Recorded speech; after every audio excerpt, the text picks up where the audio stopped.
So I'm going to pass over to my other lovely assistant. I feel like I have a Feel delegated. And let you talk about what's happening next. Morena everybody, I'm Angela from Halo Communications, and today we're going to talk about branding. And Kirsten, where did you go? That was brilliant, and it's just looking at your brand identity and visuals and so on, and how fabulous they are. So I think that's a really nice segue into what we're doing. So, what does branding mean, and why should you care? So I just found this quote, and I kind of thought it was quite good. So regardless of age, regardless of position, regardless of the business we happen to be in, all of us need to understand the importance of branding. We are CEOs of our own companies. Me Inc. To be in business today, our most important job is to be head marketer for the brand called you. I thought, oh, that was a really bold statement. So I'd like to invite up three very qualified experts in the brand field for actually sort of covering a few different things. And we're going to have a panel discussion, and I'll get it going with some questions, and then if there's questions from the audience as well, we will throw those at our panel as well. So could I invite Lorraine, Jane and Anne to come up, please?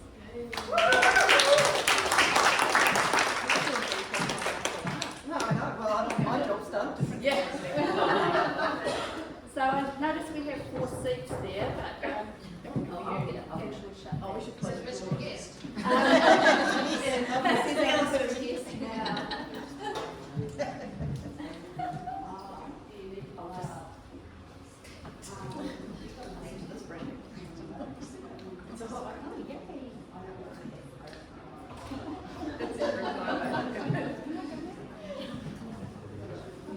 Sorry, I'm shutting my own mouth. Right, so for those of you who haven't met our lovely panellists, we have, we have Jane Comben from Pogo Design.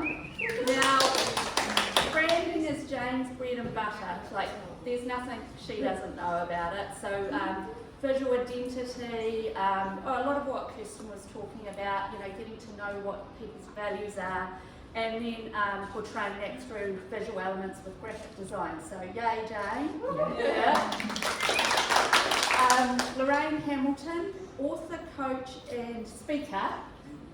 Lorraine's built her brand around her unique personality, her purple hair, and has some really good insights on how your personal brand can drive your business forward. Well, I hope you do, because that's what I wrote down. And then we have Anne Woolston, who is co-owner, founder, or whatever, of SmartWay Builders. And Anne and the company have built a really strong brand on their values and trust and relationships, and so that's another aspect as well of a bigger company which lives its brand really. So thank you all for coming along. I'm just going to start with some questions, and whoever wants to kind of kick off can answer. And I've printed them. When you get older, you need big font, right? Yeah. Big font. Okay, so who wants to start off with what brand means to them? I'll start just because I will whip on the Kirsten's coattails. Yeah. So Kirsten gave a really great overview there. So I think it is tempting to think that branding is just your logo and your colours, but it is everything about you and your business. And I think particularly, unlike Anne, because you'll cover this off separately, but for most of us in the room, we are our businesses. And so in the same way that you can get a sense of Kirsten's personality from her branding, I think that it doesn't need to be, basically you are your brand. So how you are needs to be reflected in your branding. And depending on who your customers are, of course, I mean, my customers tend to be more professional government departments, so I need to be professional, but I can still be me. So it's a bit like, how you are with your friends, or how you are with your grandma, or how you are with your workmates. It's still you, but it's just reflecting in an appropriate environment.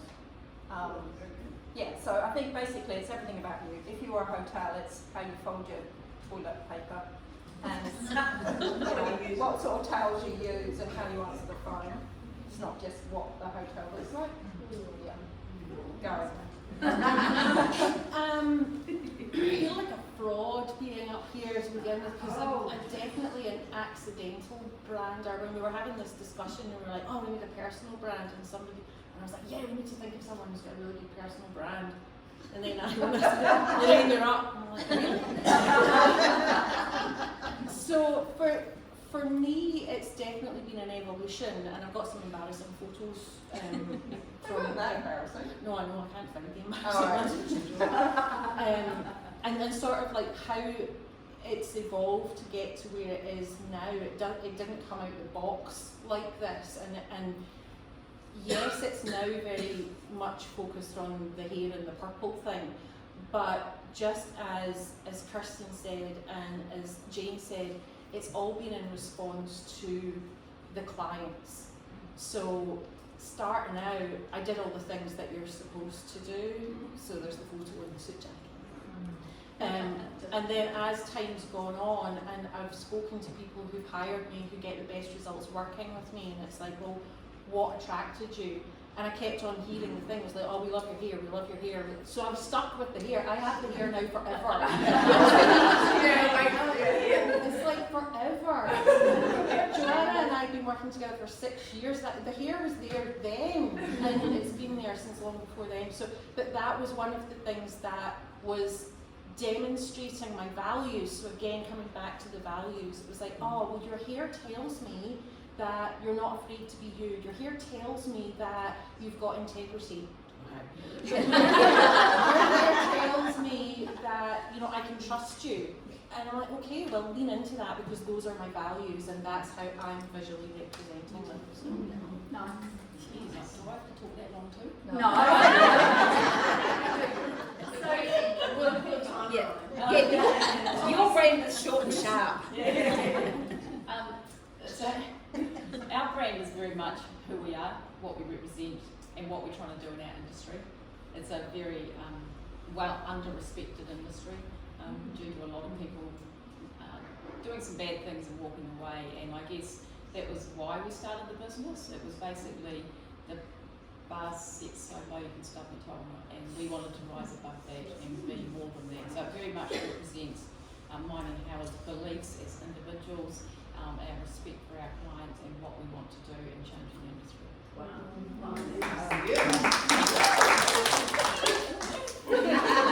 So Anne, I think maybe if we start with you with the next question, which is kind of what came first in terms of your name of your company and your brand identity. Like, how did you come up with the name, and how did that relate to your values and your brand? Which, would you believe it, we used to have a previous name and people got it all wrong, and it had very negative connotations. So it was like, we need to change this and simplify it.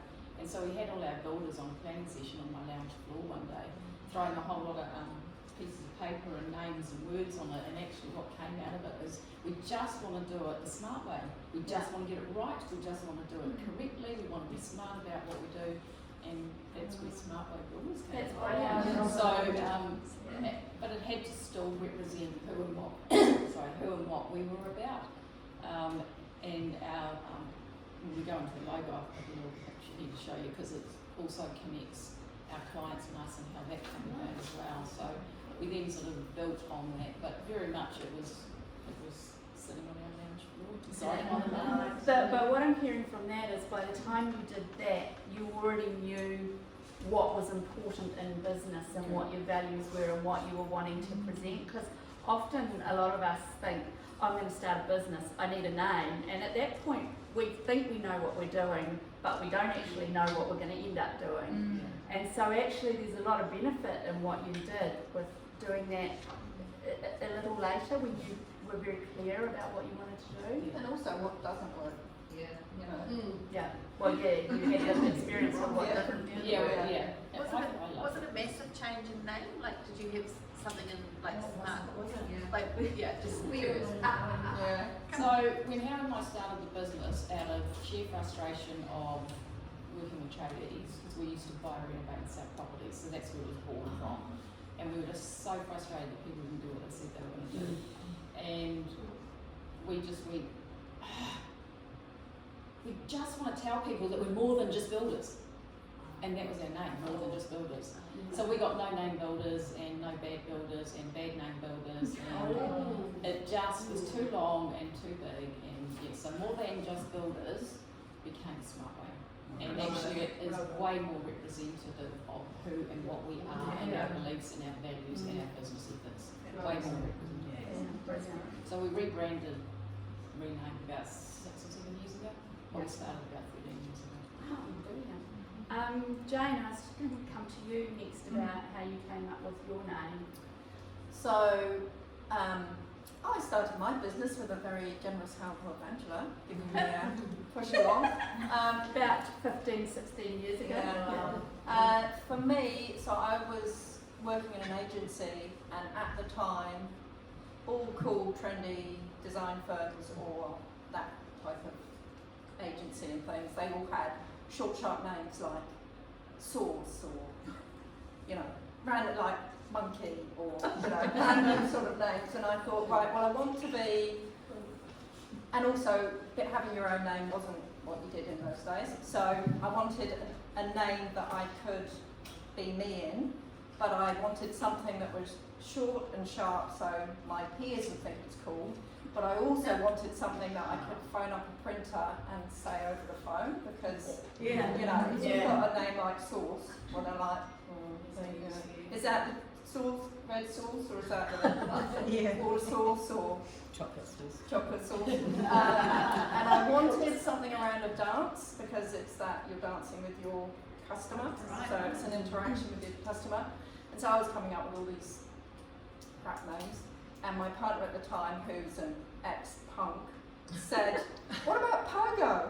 Because that's, you know, the dancing. And I thought, yeah, because that's got personality, it's positive, and it's, and it's fun, and so that's why I ended up with Pogo. And also, it meant I could do something really clever with the G, so I've got a spring in the G. Yes, girl.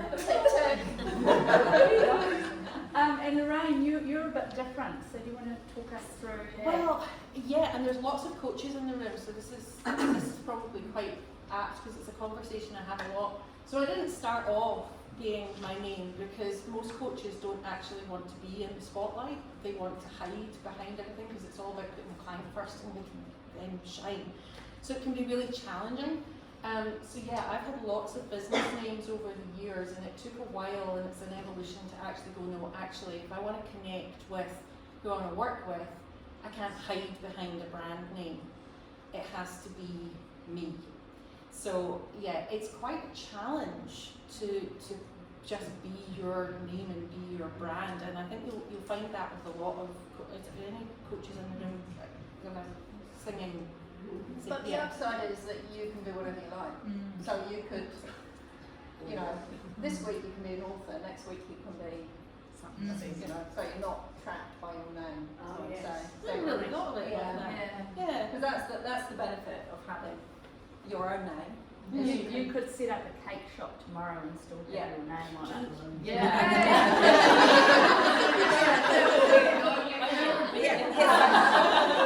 Where's the shop? So it makes it more flexible for that, but it's less flexible if you want to sell it as a franchise. Yeah. But then Coach School is very much aligned with what Anne was saying. It's like, what is the simplest way to get the message across? And so I still love Coach School just being really simple, and it does exactly what it says on the tin. But yeah, so being your own name, I mean, I was really thank you for that, because I feel like I've got to be on my best behaviour all the time. Oops. Yeah, so I do encourage you, if you're a coach or if you're in that sort of really close working with clients one-on-one, or they're buying you as a person, lean into that, because if you're hiding behind a company name, you can feel, I know that I felt I was appearing more credible by having a company behind me, but actually it's a barrier. Yeah. And do any of you have like a tagline or a strapline like Nike, just do it? Yep. Expertise on every level. Yeah. And you weave that into everything that you say to us every time we have a meeting. So, and that's, how did you come up with that? Well, basically, because we're not just a builder that takes architect's set of plans and builds, we actually offer a complete end-to-end service. So we engage whoever's needed throughout the entire project. So that's anything from valuers, surveyors, architects, engineers, the build team, and every single sub-trade. So basically, we are able to operate at every single level that's required across an entire build project, hence the expertise on every level. So that's And what also, there's also another meaning to that, which is the levels of the build, you know, like having a first story, second, whatever. Yeah. So it kind of works nicely that way as well. And the level. Yeah. True. So She's on the level. There's lots of that. So that's where that came from. Lorraine, do you have one? Not for my personal brand because I change it every 5 minutes. But Coach School did stick, so everything you need to become a masterful and successful coach, because it was about skills and the business of coaching and trying to support coaches in actually making a success out of what their passion was and their calling was. And Jane, do you have one? I do have one that's buried away on my website, which was friendly and intelligent design with a touch of bounce. Yeah, With a bit of bounce, bit of bounce. Yeah. Yeah. And do you think it's important to have something like that, or what is the, you know, like how do you use it? Why is it important? Or I think Anne does it very successfully. I don't know if people understand fully what we really mean by it, but when they see the end-to-end service of what we offer and the variety of knowledge we have to have in the various components throughout the process, that's where that summary. but it also gives you consistency when you're repeating that every time you're meeting people, and that, you know, that's going in. Oh, they're the experts at this. I desperately aspire to have one. Yes. I need to find out what I want to do, and then Okay, next question. How did you come up with your logo? And can't you just have your name in a nice, you know, like Times New Roman font? What's wrong with that? So I'll start with that. This is ours, and you won't be able to read anything, but this is our logo. This is how it comes together. One is the green is the client, and the blue is the builder. And we come to what it represents is coming together as a cohesive balance, or we have order, flexibility, and creativity. It shows the value and respect to our client. It puts trust and knowledge and expertise with the client, and it shows that we have modern capabilities which have systems and experience to a high level. So that's how our S comes together to create the smart way. It's the client and the builders. Well, and also there's actually a lot of work gone behind. and you're always also saying, well, wrap your hands around her, and that's what that S does, is like your hands coming together. Nice. Lorraine, logo. yeah, I sent some previous iterations of logos through. Are they on here? Yeah. Really with. Oh, sorry. Here we go. So Coach School has evolved from this sort of very complicated thing into something much more simplified, and then also my personal logos have done a similar thing. We've gone through a number of iterations because I've been doing this for a very long time. But really the essence of it was what is going to, again, communicate those values to my client, and what's going to make them feel good. So if they meet me at an event like this and then they jump on my website, what's going to feel congruent to them having met me and then meeting me online, my digital home. So where we've landed, which is just my name in a funny font, Nothing wrong with that. it is the same purple. So the same purple now goes through the whole of Coach School and the whole of Lorraine Hamilton and the books, and everything is that same purple. So those colours that were on the slide before are actually those colours on the right hand side, they go through everything. Yeah. And they look a bit like my hair, Yeah. which I'm stuck with forever. Yeah, so it's they're all very, very different, and it has been an evolution, and it may change again, but the overriding theme is, how do I want people to feel when they land on or when they see my branding, when they land on my website? Does it align with the experience that they've had where they first met me? Yeah. So it's very personal, Yeah. and it feels sort of informal, but not cash. Yeah, and in the coach school, I wanted that one to feel accessible and simple, but also professional and credible without it being corporate. Yeah. So Jane, you actually just sort of talked to us about your Yeah. logo before, but do you want to pick up on the importance of, like, why can't I just have Times New Roman on it? Well, you can, if it's appropriate for you. Go ahead. Yeah. No, I from think- your point of view, what's important to So I actually think, also having a logo?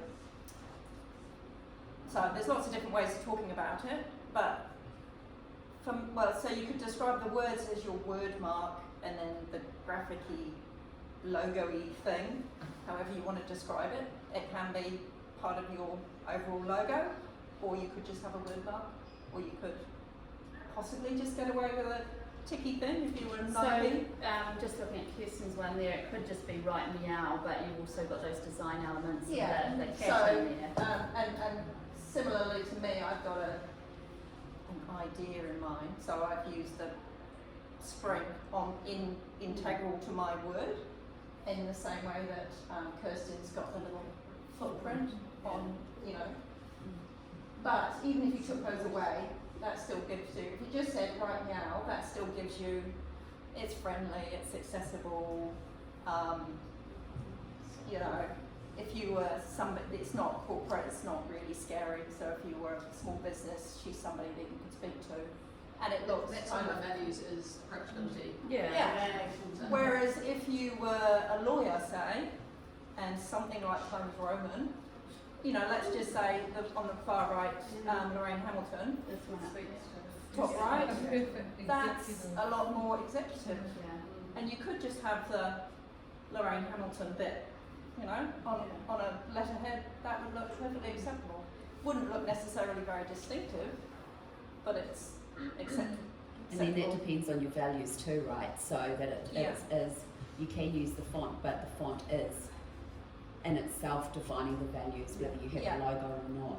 Yeah, and also, when we're starting out, you go on Canva or you look on some of those things.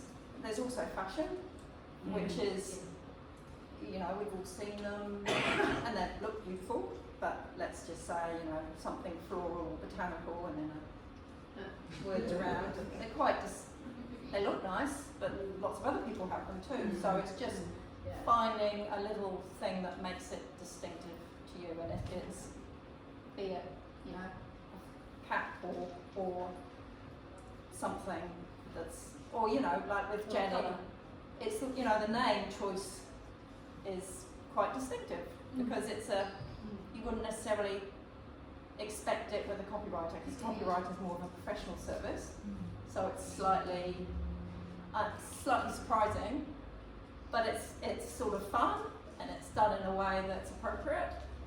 Am I making sense? Probably not. But yeah, I think it's basically you take on subconscious, how things look, you subconsciously know, and whether they're appropriate or not. Because if you had a lawyer that looked like that, you would not go with anywhere near them. And you would know that, it would just look wrong.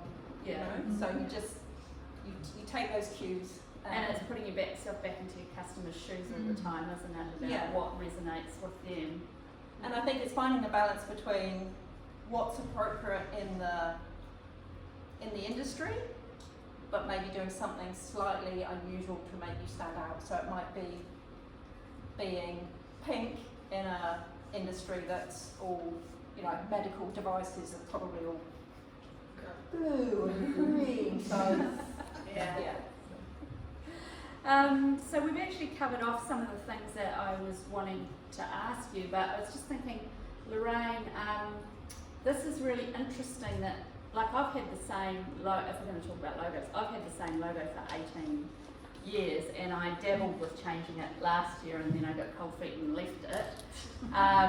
Jane, you've slightly changed your I haven't spring. actually, I've thought about it, I haven't actually. Yeah. But it's interesting seeing, well, Lorraine, what you've talked about, you've actually changed it quite a few times. All the time. Yeah. All the So time. that's quite interesting. And do you, because I was just wondering whether it dilutes your brand to change your logo or look all the time, or like, why have you done it, basically? It's actually the opposite. Yeah. So the more I refine my ideal client, the more I refine my target market, that's where the tweaks and the changes come in. And now we've got to a point where I'm comfortable with the colours and the visuals, that's now happening more in the messaging and the languaging.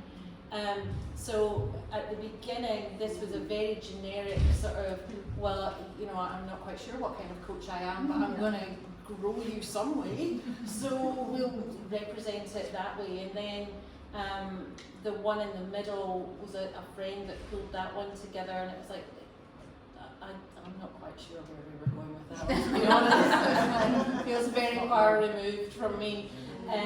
The one on the right hand side was very effective, and it started attracting all the clients that I didn't want, and because I wanted people with a bit more personality, so it was really doing the executive job, but it didn't feel like me. And then now leaning into, now I'm working with the people who I really love to work with, who I'm drawing out their personality, and that's what they're coming to me for. It's like, how do I be more me? And so my brand is just, every iteration is a bit more me and a bit more me and a bit more me. So I think it's that an will continue. evolution, isn't it? I think Yeah, your and I brands, think and that so will with you continue. guys, your businesses haven't really changed, you know, so that's been really and our consistent. client base. And your clients haven't And also changed. the look, Yeah. you can change the look and feel around it. You know, Yeah, I've yeah. changed how my presentations look, but my logo and mostly my colours have stayed the Yeah. same. So you can move things in that look and feel without having to necessarily change the But I logo. think it's like Lorraine's saying, being Yeah. tapped into who your clients are, and if your clients are changing or they're not the clients that you want, Yeah. and then you're trying to tweak things, that's one of the obvious things. Jenny's got a question or a comment? I was just going to ask you, like, I find that really interesting that as you're recognising that your market, you know, it's attracting the wrong client for you, and that you're then changing your logo. Are you, as part of that process, you must also be looking at, okay, well, how do I sound to those customers? How do I speak to those customers? Which is where that brand voice comes in. And I just wondered if that has also been a part of your process each time, has been to think, oh, actually, I might change the words I use as part of my branding. Like every week. That's why I can't ever give my website over entirely. Iona is a saint. An absolute saint, because I'm never out the back of it, and I change everything all the time. And it's in response to yeah, but I do it myself, and I break things less now than I used to. Yeah, because it is always a constant refinement of, okay, that's working. That's, like, at the moment I've made some quite significant changes in the way that I'm talking about my business, and it's working. And I'm like, okay, great. So let's amplify that even more and pull back. So it is, for me, my brand is a constant evolution. And if there's a purpose for me being up here today, I think it's to give you permission to play with it and experiment, and, you know, not put yourself under the pressure of getting it right when you're first out the gate. Yeah. Yes. So one of the constants though, Lorraine, so Joanne, our photographer, is that you've used you throughout the whole time. So even though you've changed your logo, you've changed your words, but you are you and your personality, and that's really come through by using, you know, showing who you are, which we've done through photography. So I just want to sort of slip that in there, because photography is a really important part in showing who you are as a person, and that also instills the trust, the multiple times that you use your imagery to show who you are as you're evolving has been valuable, I think, Yeah. to your business. And I'm not blowing lots of my trumpet tools here, as it's more well. the use of that type of branding. Yeah. Show you are your brand. Don't be afraid of having your image. And that's been a big challenge as well. That's been a real mountain to climb to get from the should images, There we go. so this one at the top where, the hair's still there, but that was sort of in those days of, I should have the suit jacket on and I should have that, that very headshot. But it didn't feel like me, but I felt like I was doing the right thing because that's what everybody told me I needed to do to be credible. And then sort of moving down to this one where it was like, okay, well this is me, starting to bring the cars in and starting to bring that more of my style in. But that was very much about me, so I was kind of missing the connection with the client at that point. And then so these two on the left hand side are not Joanna photos, and all the other ones are Joanna photos. So then we started to really lean into just being me. Yeah. Are there more as well? No, that's it. Yeah. I have, yeah. It's like a surprise presentation. Also, the landscape has changed because when Ange and I set up our businesses, it was very much you have a business and you hide within it and you talk about we, even if it's just you. You sound more like you're an agency. Whereas over time, it's become way more acceptable to the point of you really need to do it, to have photos of you. I've had people say they've chosen me because I look nice on my, that they could see someone and I was a real person on my website, and it's just because I'm a smiley face. So they felt that they could call me. And that, you're right, it is a bit confronting when you think, do I really have to put my photo on there? But actually, if people are buying you, then you kind of do. Yeah. So that brings on the questions about what imagery you use to personify your brand. So, Anne, what do you guys use? Well, we've actually, thanks to Ione, just redone our website, and actually it's way more representative of who we are and what we're about. We don't tend to put a lot of imagery that's particular to our clients because we respect their privacy, and we're very, very aware of that. So we still try to use imagery that represents what we do in our industry. We certainly are still evolving some of the imagery on our site. It hasn't been up that long. What sort of feeling are you trying to portray, or what kind of images do you like to use? Certainly people, end result, before and afters, but mostly it's about them getting to know who we are. So finding a way to actually share that we are who we are. I mean, if you look at our website or the print book we have now, it actually has our family history, which goes back to the 1700s. We haven't missed a generation. So for a lot of people, that actually instills quite a lot of credibility and trust. And just to be clear, that's your family history in the business as opposed to unrelated to the payroll. Sorry, Yeah. I beg your pardon. So that's the Woolston has been in the building industry, building coaches since the 1700s. So, and every single generation, and so we've got the whole timeline on there, and people really resonate with that because we look solid. We look like we've got a history. We are very authentic, and that we want to be able to share that and help them understand that we can be trusted, that we want to build relationships, that relationships are absolutely fundamental, hence the piece coming together as well. Is that Yeah, but I mean, some builders' websites have probably got either no photos or maybe some houses or whatever. But you're starting to bring through happy customer and photos of you and Howard and The story. Yeah. Also, your storytelling on social media is always really good. The before and after photos and things like that. I've recognised a couple of the builders from those photos that we've put up. Yeah, we have the past year. again have to be Deirdre? Just like to add one more layer that Anne hasn't mentioned is that on her and Howard's email is actually a headshot of both Anne and Howard, which is really important. It really brings a personal touch to when they are sending out an email or correspondence.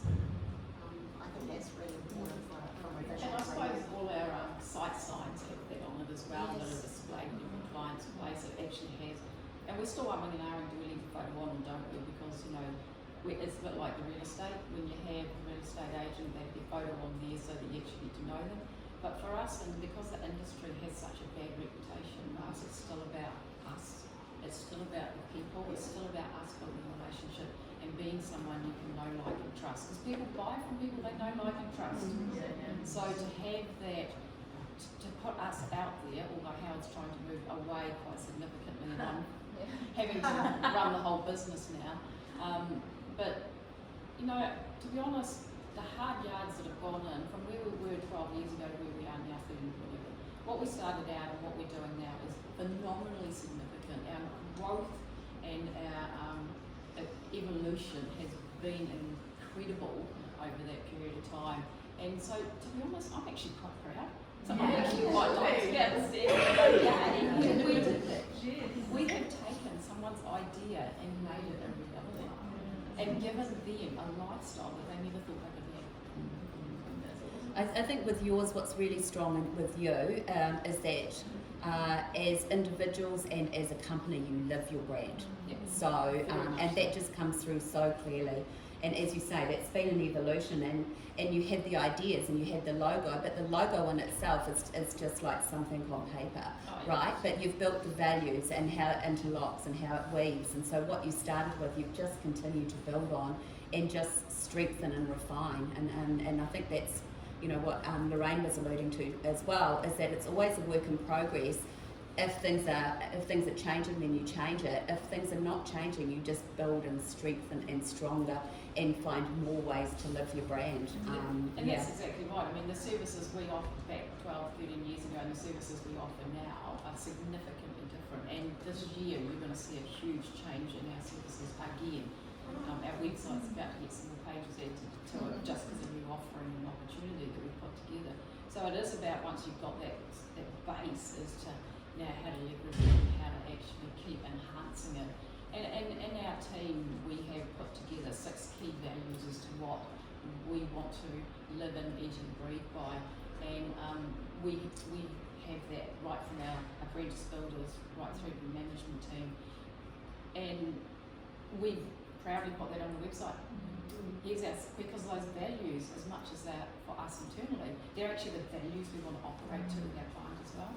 So, and so that's a huge part of your brand is your values, and do you remember what they are? I don't want to put you on the spot if you don't. Because it's quite a lot to remember. So encouraged, inspired, supported,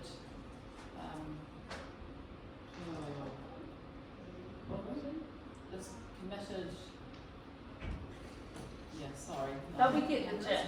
But they're all recognised. So they're all around trust and And so I should be able to press them all off. Inspired. That's the last one. Inspired. We want our people to be inspired to come to work and to do what we're doing.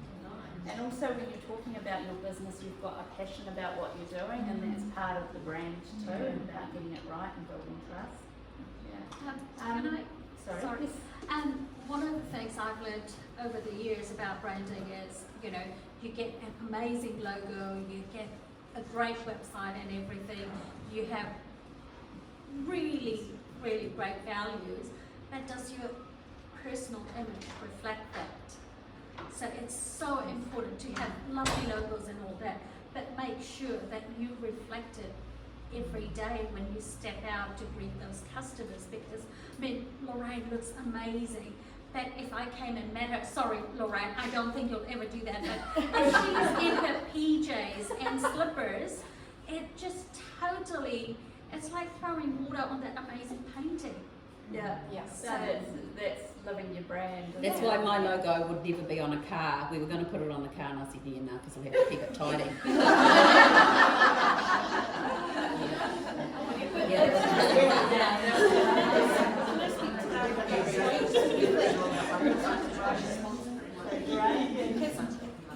I really love what you you've said there, because one of the things that was important to me and one of the things that we try very hard to do in the photography is, yes, Joanna does an amazing job of sort of brightening everything up and making me look fabulous, but I don't want to look so different. You know, I see so many people that they go out and they're like, oh, I'm going to get my makeup done, I'm going to get my hair done, I'm going to do this thing, and they have this photography that doesn't really look like them. Yeah. And I think it's just being authentic. Yeah. So if you offer a really basic service and you're the value proposition, you're the budget baked beans of what you offer, it's okay to look like budget baked beans if that's what you're offering, because that's what people are buying. Yeah. But there's no point looking like high-end, top of the market baked beans when the service you deliver is budget baked beans. And vice versa. Yeah. I do like that in that photo you've got you on the couch and you're barefoot. You know, and it just seems really Real. real, really really relaxed, really authentic. And obviously not a photo I could ever have on my website as a lawyer.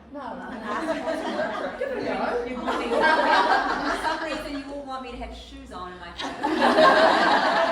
But then also, you turn up today looking like that photo, with wide that offsets the hair and jeans, with sneakers on. It's kind of all fits together, like you said, about being congruent throughout your branding, that you look the same as your website, you'll speak the same as you present, as you coach, etc. It all kind of, there's a thread, and I think that goes to trust. There's consistency throughout. It absolutely does. I mean, my job is, at its fundamental level, is to create a safe space for my client. And a big part of that, we were talking about this yesterday on a call, that consistency creates a lot of that trust. And anything that is going to jar someone is going to break that trust before I've even been able to open my mouth and speak to them. So it's not perfect. There's things in the brand and the imagery and the words and the website and there are lots of things, there are lots of moving pieces, but that's always the goal. It's how do people feel? How does somebody else feel, and is it contributing to building that safe space? Is that exhausting though? No. No. You just being new. It was much more exhausting being her. Yeah, much more exhausting being her. And also, for example, Anne, if you turned up, or one of your workers turned up to my house in a SmartWay Builder van, and it was rusty and had dents in it and had crap all across the front seat, and they turned up with ripped and dirty, that would not look good. In the same token, if they came with this highly polished, you couldn't possibly, let's say they're wearing a white uniform or something, and you're like, well, how are they going to do the job? You want some. Well, it's interesting you say that, because I've just asked all the boys what they need in the way of uniform, because you're working with silicone and you're doing stuff and then they do this. And I'm like, that is not what we look like. We need, and no, you can't be pristine unless you want to wear overalls or a pinny. Well, okay. They need aprons. Yeah. For us it's about changing the uniform really regularly for that very reason, so that what they're wearing is absolutely still representing our image, because it's our marketing. And yes, all our vehicles are identical. We've got 8 on the road at the moment, and they have, as part of their contract, they get a vehicle, they have to clean it inside and out every week. Because and it's interesting, because I've had people ring and go, I've just seen your vehicle, I really liked how it looked. My dad always told me, if you want a reliable tradie, if their vehicle's pristine, they're the sort of company you want to work with. Well, because if they clean their vehicle, they're going to clean your house. That's right. That's exactly I think because I've got a fashion label, and one of the things that I always taught myself to do was to wear my logo. So if you wake up in the morning and you're going to work, just remind yourself to wear your logo. I think, how are we going for time? No clue. 10:30. That's 10:30 now? Yeah. Oh, okay, cool, we can wrap up now. Okay. So I just wondered whether there was anything else any of you wanted to say, and Jane, I wondered whether or not you wanted to talk about your bugbears with what people do with their logos, Oh, just as a graphic designer? And my main one is floral. Sorry? No, it's just you get your logo and in Canva, because it's really easy to use Canva and it's a wonderful tool, don't get me wrong. But putting a logo, either you can't find the logo that's got the clear background, so you can stick the logo that's got the white box and stick it on something. Or you put the logo on top of something that's really busy and you can't read the logo. So, and that's just getting your designer to go, can you upload the right logos into Canva for me, or whatever, and then you've just got them and you can just use them. But that's my main. so there's different versions of logos that have different coloured backgrounds, and what you really need is a transparent one. Yeah. You also need a, so like Coach School, that works fine on a white background, but if it was on the purple background you wouldn't be able to see it, so you need a reversed out version, and so it's just making sure you've got the suite so that you can look professional on anything that you produce. And it is complicated because there's lots of different file types, different sorts of uses, blah blah blah.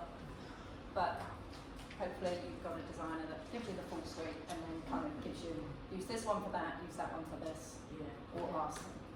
Okay, so if we wanted to have a wrap-up comment from anybody, anything further you'd like to add about how fabulous your brands are?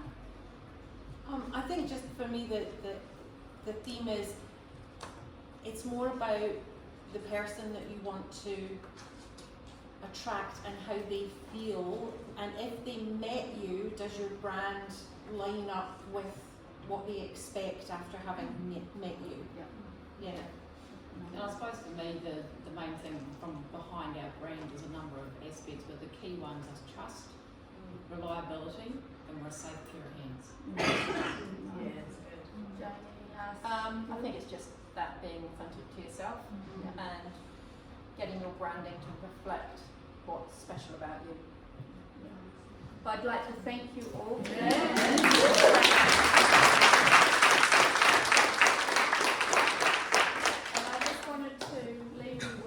Chocolate. Those are delicious. There's just a couple more quotes up there about brand as well. My greatest strength is common sense. I'm really a standard brand like Campbell's tomato soup or Baker's chocolate, Catherine Hepburn. Down to earth, back to your baked beans, and your brand is what other people say about you when you're not in the room. But I actually think that's very speaks to everything we've just been talking about. So thank you very much.